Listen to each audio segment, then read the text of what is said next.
Amagye gaagano gali mu kkuba bantu bannange leero nange kati nvudde ku side ya government nkankolera abantu UPDF mulekeraawo okkuba abantu tutuno tuli Kamwokya Major Emma Kuteesa n'abageto structure ne UPDF ne SFC ne Muhoozi yennyini waali bali mu kkuba abantu abawagizi ba Bobi Wine banne mulekeraawo stop police brutality Kyagulanyi is my president protest vote wulire ebyekisiru bye mwagala mwe muli ba Mr Bad News buli kaseera mwagala mawulire mafu bulijjo mugamba mbu amagye gakuba abantu amagye gatta abantu tewali munnamawulire oba muntu buloga gwe naalabye ng'ateekayo olusiisira lw'amagye oliri mu kugenda mu maaso wali Kamwokya tewali gwe naalabye ng'akikola naye ghetto structure n'abamagye bali wali Kamwokya Bobi Wine waakulidde waabeera waabadde atundira enjaga awo ku Kereziya wansi Kamwokya bali mu kujjanjaba abantu ku bwereere tebagamba nti oba oli wa Nuupu oba oli w'enaare bannayuganda amagye gonna gaggwanga Major Emma Kuteesa wa ggwanga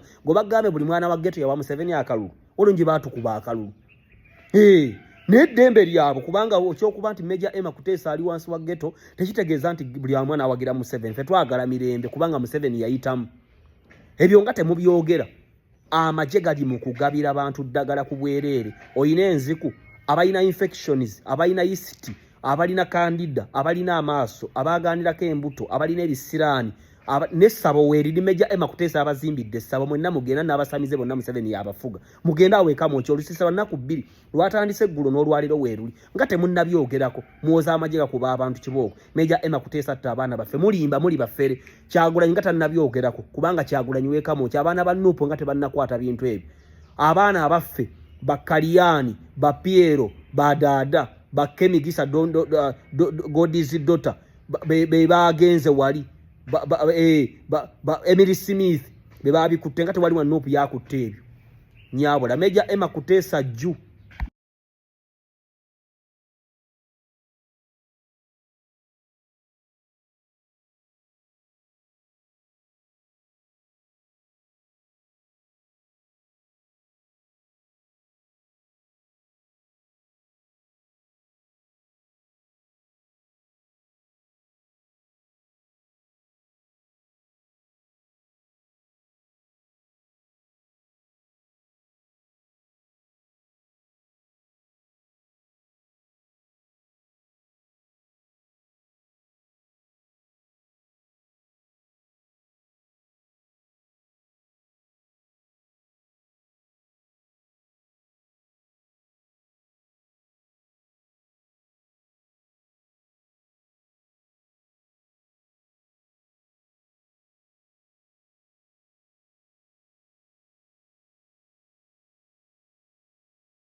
atujja batwala tulina bano abakulembeze kati abamanyi direction abamanyi eggwanga gye liraga so abaana abo be mugamba abaavaako babaseesinga enjaga bajja gireka omanyi waliwo ababadde babateekamu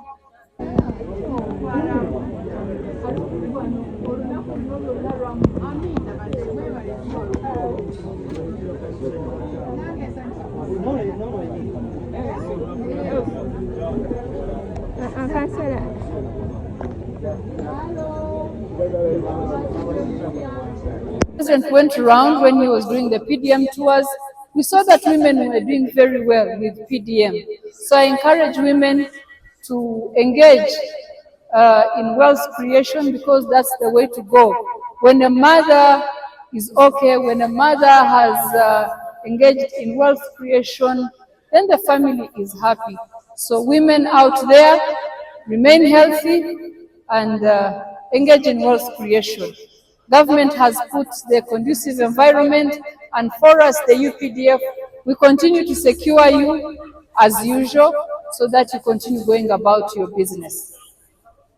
As a woman in every Ejeriamwe UPDF nga twetegekera okukuza olunaku lw'abakyala twasazeewo tujje tubawe obujjanjabi nga twetegekera okukuza Women's Day. Kino tukikola buli mwaka.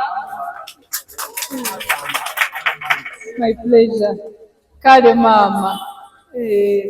Tubadde tukolagana n'abavubuka naye katugambye ne bamaama okusingira ddala abaami sibasoosodde naye bamaama tugenda kujaguza olunaku lwaffe ne tugamba tugende tulabe ebibaluma tubajjanjabe.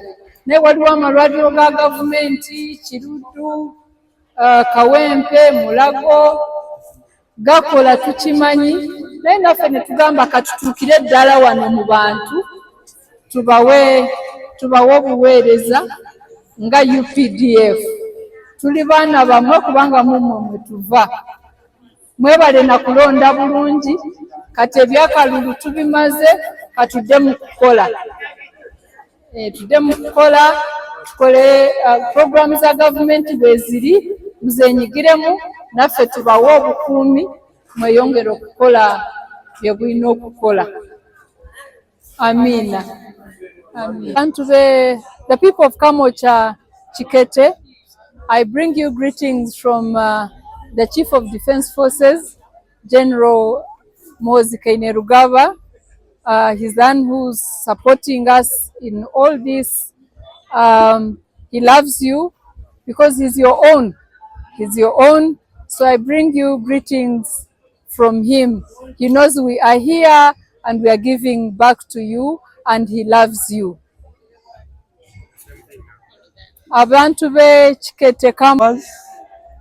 I'm Lieutenant Dr. Ronald Nkumbi, the head of the medical team here at Chikete Kamwokya. We are here to conduct a medical camp, and this has been organized by the Directorate of Women's Affairs under the command of Brigadier Charity by Nebabu. On that matter, we are here to offer medical services, and this is quite a spectrum of them, and it is going to cover antenatal. We are going to mainly look at what is affecting our women and our children. The medical camp is organized in commemoration of the upcoming Women's Day that is going to take place on 8th of March. So we are going to look at all gynecological conditions, illnesses, offer screening and management. We are going to give antenatal services. We are going to do cervical cancer screening. We are going to treat all childhood illnesses. These involve diarrheal illnesses, respiratory conditions, nutritional illnesses and challenges. And in addition to that, we are offering health education. We are sensitizing our community about common public health issues. This involves HIV testing and counseling, sanitation, and personal hygiene. The camp is going to run for 1 day, and all services are free of charge. On that matter, I would love to encourage and call upon our community to come and utilize this once in a lifetime services. We understand that these services, sometimes they don't reach our people down here. Like for example, our ghetto community. So we brought it near at a free cost. I'm seeing the turn up is quite good. And as you can see, the services are ongoing, and yes, it's going to be a good day. Thank you.